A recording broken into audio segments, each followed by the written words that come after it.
I'm John Strum, and this is Real Talk MS.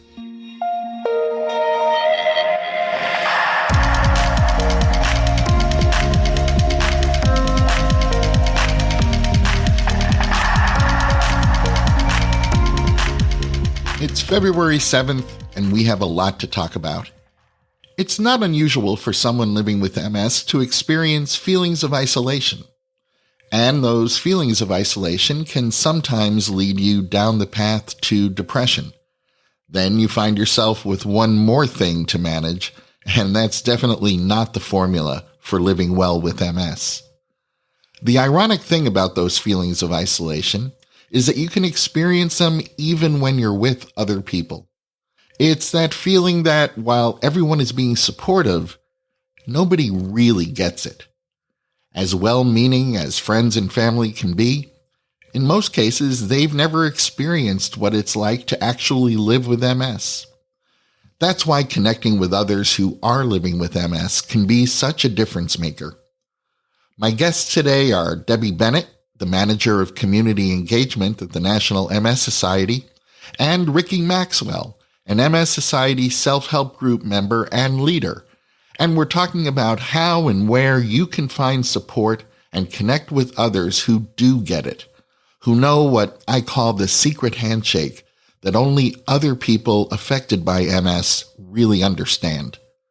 But before we get to my conversation with Debby Bennett and Ricky Maxwell, there are a few other things that you should know about. The National MS Society announced a $7.8 million investment to support new research projects that will fill in some of the existing gaps in the Pathways to Cures research roadmap. And we've talked about the Pathways to Cures Global Research Initiative before on the podcast. It's a research initiative that's focused on stopping MS progression, restoring lost function, and ending MS forever. And if you'd like a refresher on the details of the Pathways to Cures initiative, I'll invite you to listen to episode number 238 of Real Talk MS, and you'll find a link to that episode in today's show notes. This latest $7.8 million investment is part of the National MS Society's $30 million annual investment that supports 220 new and ongoing MS research studies around the world, including support of the MS research workforce and leadership from the International Progressive MS Alliance. One of the new research projects being funded will enable a team at the Cleveland Clinic to investigate whether activating a specific immune mechanism will turn off chronic inflammation that's linked to MS progression. Another project will enable a research team at the University of Pennsylvania to investigate features of brain cells called astrocytes that could be manipulated to enhance myelin repair. And another funded project will enable a team at the University of Western Australia to determine whether components of the brain that are targeted by the immune system in MS are actually being mistakenly identified by the immune system as components of the Epstein-Barr virus. There are 14 new projects being funded, but when you consider just these 3 projects, any one of them could be a major game changer in stopping progression, restoring lost function, and ending MS. If you'd like to review all 14 research projects, you'll find a link in today's show notes. And if you have the Real Talk MS app installed on your iOS or Android smartphone or tablet, you'll find that research summary waiting for you under the Bonus Content tab. We're learning more and more about the important role that sleep plays in everyone's overall health, and that may be especially true for people who are living with MS. More than half the people living with MS experience sleep disturbances, and lack of restful sleep can cause daytime drowsiness and make some MS symptoms feel worse. Now, new research published by a team at the University of Michigan shows a link between sleep and cognitive issues among people living with MS. The research team analyzed questionnaires completed by 63,866 nurses who were enrolled in the Nurses' Health Study. Of this group, 524 nurses were living with MS. In these questionnaires, the study participants were asked whether they had diagnosed or suspected sleep disorders and whether as a result they experienced daytime drowsiness. The nurses were also asked whether they experienced problems with memory or with cognitive tasks like following instructions or navigating familiar streets. The researchers discovered that sleep disorders, sleepiness, and cognitive problems were significantly more common in the nurses who were living with MS compared to the nurses who didn't have MS. Applying some advanced statistical modeling, the research team showed that the occurrence of sleep disorders and sleepiness were significantly associated with the development of cognitive impairment. Now, the good news is that sleep disorders are treatable. And other research in people who don't have MS is demonstrating that treating sleep disorders may improve cognitive function. Getting a good night's sleep is important for all of us. And if you're living with MS, you might consider sleep to be part of your everyday or every night self-care routine. If you'd like to review the details of this study, you'll find a link in today's show notes. And if you'd like to learn more about how sleep affects MS, along with specific things you can do to ensure you're getting the best possible night's sleep, you might want to listen to episode number 259 of Real Talk MS, when my guest is the director of the Sleep, Health, and Wellness Lab at the University of Kansas Medical Center Department of Physical Therapy and Rehabilitation Science, Dr. Katie Siangsakan. And you'll find that link in today's show notes.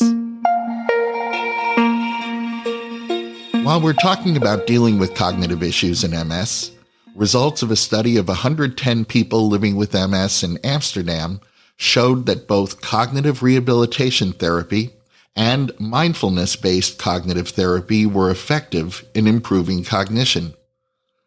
Cognitive rehabilitation therapy is designed to improve a person's ability to perform cognitive tasks after experiencing a brain injury. This type of intervention takes either a restorative approach, which is designed to retrain lost cognitive skills, or a compensatory approach, which is designed to provide strategies to compensate for lost cognitive skills. And mindfulness-based cognitive therapy teaches a person to focus their attention on the present moment in a non-judgmental manner. In the study, cognitive rehabilitation therapy was successful in helping study participants achieve cognitive goals in the long term, and mindfulness-based cognitive therapy was effective in improving their cognitive performance, although the research team noted that most of these benefits were lost within 6 months of the cognitive therapy sessions ending. Well, more work is obviously required here, but it would seem that the research team discovered treatments that were effective as long as treatment was being given. Perhaps future studies will demonstrate more effective ways to make the benefits of this type of non-invasive treatment last longer. Between 40 and 60% of the people living with MS experience cognitive dysfunction at some point in their disease course. It might be deficits in recent memory, attention, information processing speed, or executive function. But experiencing cognitive dysfunction can be jarring, even scary. With physical disability, you never stop being the person you've always been. You may face physical challenges or even limitations, but you're still you. That isn't exactly true when you experience a change in cognitive function. In that moment, you can feel as if you've changed as an individual. So finding pathways to successfully resolving cognitive decline is an important step that keeps someone feeling like they're the same person they've always been. And that's no small thing. If you'd like to learn more about this study, you'll find a link in today's show notes. The National MS Society has announced that this year's recipient of the Barancik Prize for Innovation in MS Research is Dr. Ruth Ann Mary, a neurologist and researcher at the University of Manitoba in Canada. Dr. Mary has been a guest on previous episodes of Real Talk MS, where she's shared details and insights about some of her pioneering research that has had a major impact on MS care around the world. In 2010, Dr. Mary published the first report suggesting that comorbidities, or other health conditions like diabetes, high blood pressure, heart disease, and high cholesterol, could increase disease progression and disability in people living with MS. Since that initial study, Dr. Mary and her team have shown that various comorbidities affect all aspects of MS, including time to diagnosis, severity of disability at the time of diagnosis, the use of healthcare, relapse rates, and mortality.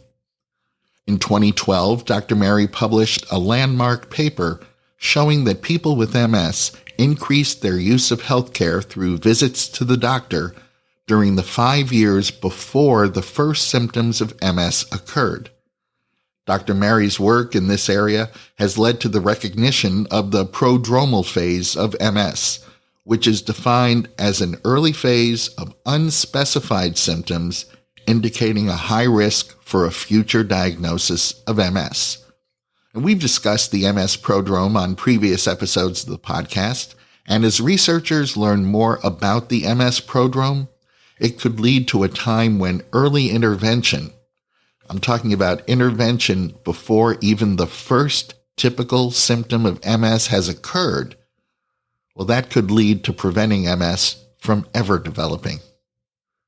Dr. Mary is a co-author of the Pathways to Cures Research Roadmap. She's the vice chair of the International Progressive MS Alliance Scientific Steering Committee and scientific director of the NARCOMS Registry. She's also the past chair of the International Advisory Committee on Clinical Trials in MS and the past chair of the Medical Advisory Committee for the MS Society of Canada.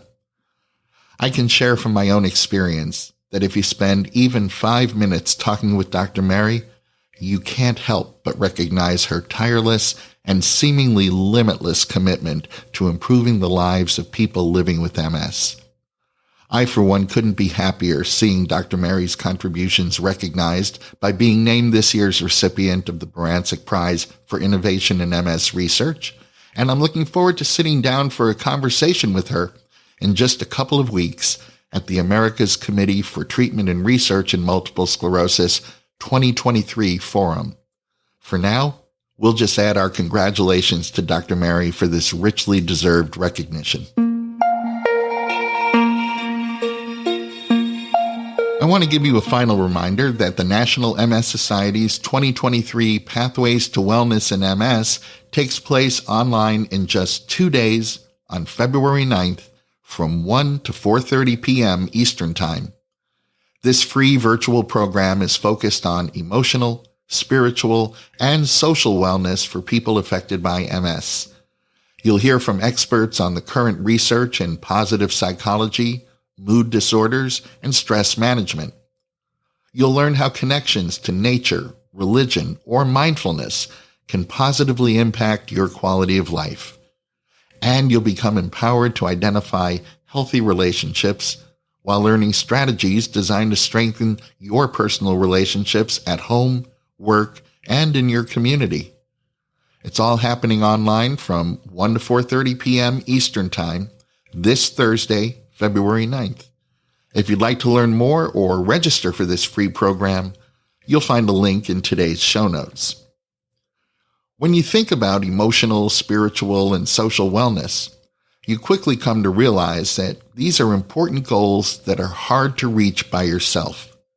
Connecting with others who are living with MS, people who truly understand what you may be going through, can make a huge difference in your quality of life.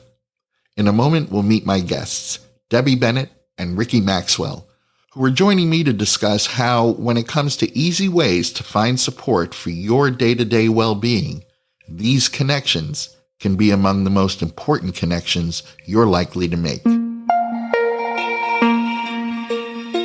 Having a network of family and friends to fall back on will always make a difference when you encounter bumps in the road we call life. But if you're living with MS, connecting with other people who are affected by MS can enrich your life on a whole new, different, and often more powerful level. Joining me to talk about why it's important to make connections in the MS community, along with some ways for you to make those connections, are Debby Bennett, the Manager of Community Engagement at the National MS Society, and Ricky Maxwell, an MS Society self-help group member and leader. Debby, Ricky, welcome to the podcast.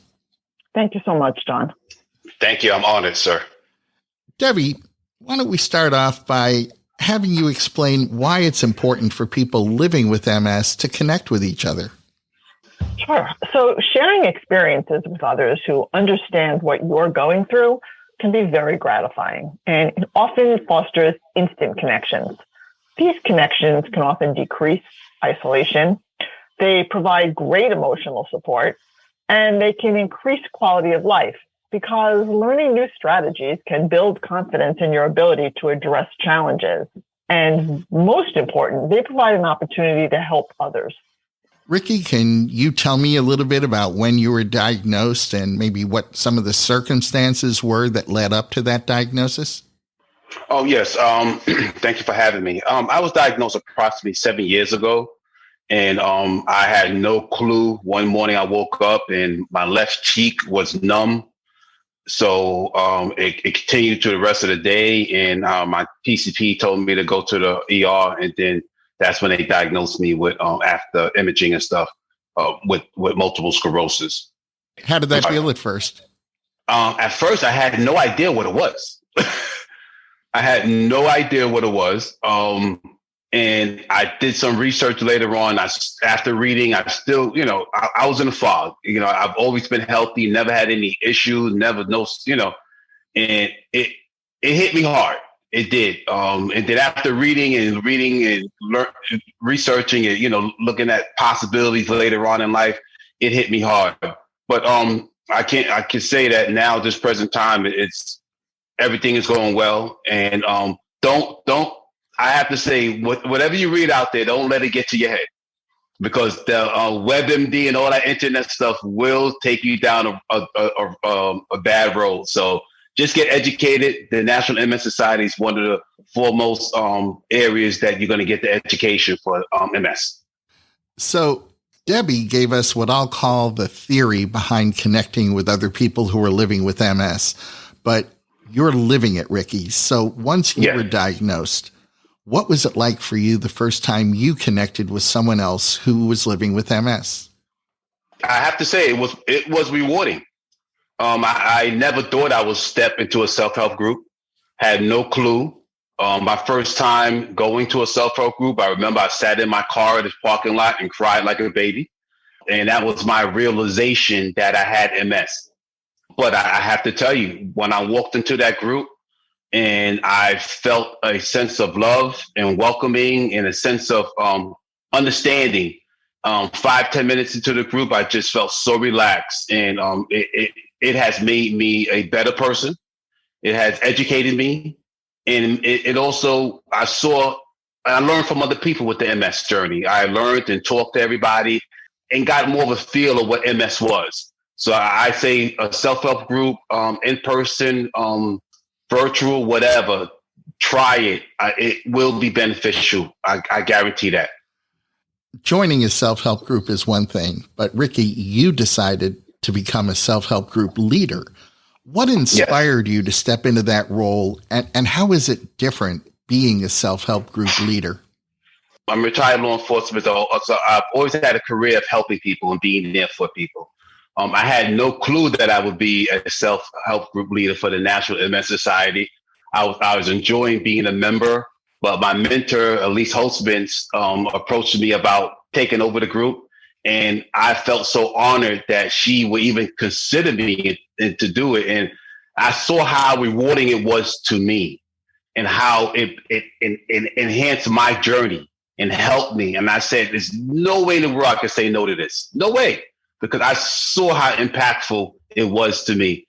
And ever since I've been a group leader, it has changed my life drastically to the positive way. And I would not give it up. It's so important, and you learn from everybody.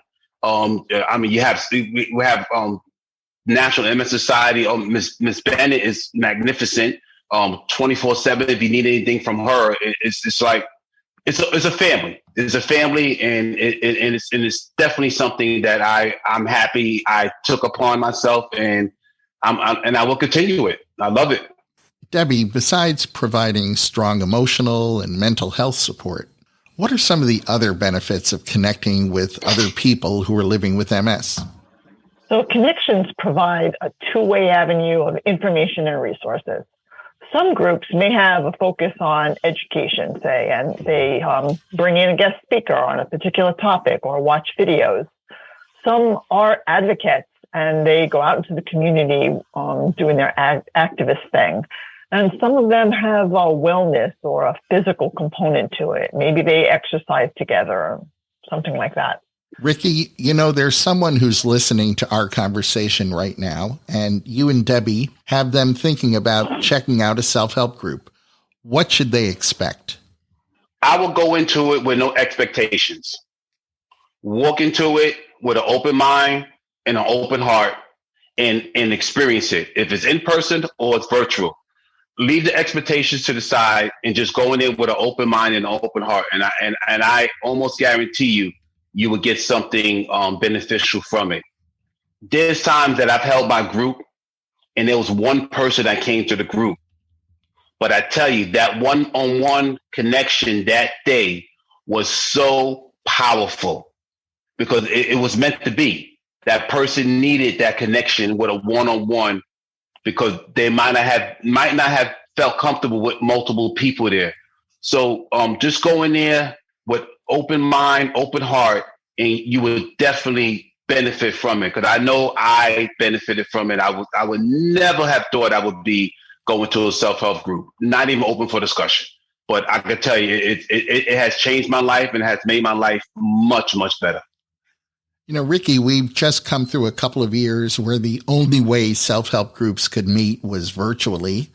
Now the world is opening up again and groups are starting to meet face-to-face. Do you notice any qualitative differences between virtual interactions and face-to-face interactions? I personally don't. I think that the benefits in both areas, face-to-face and in-person, my group, we're going to be starting our group back in January in person, but we're going to also continue our virtual. So we're going to be holding two groups a month because we don't want to leave out some of the people who are still not comfortable with coming into the in-person.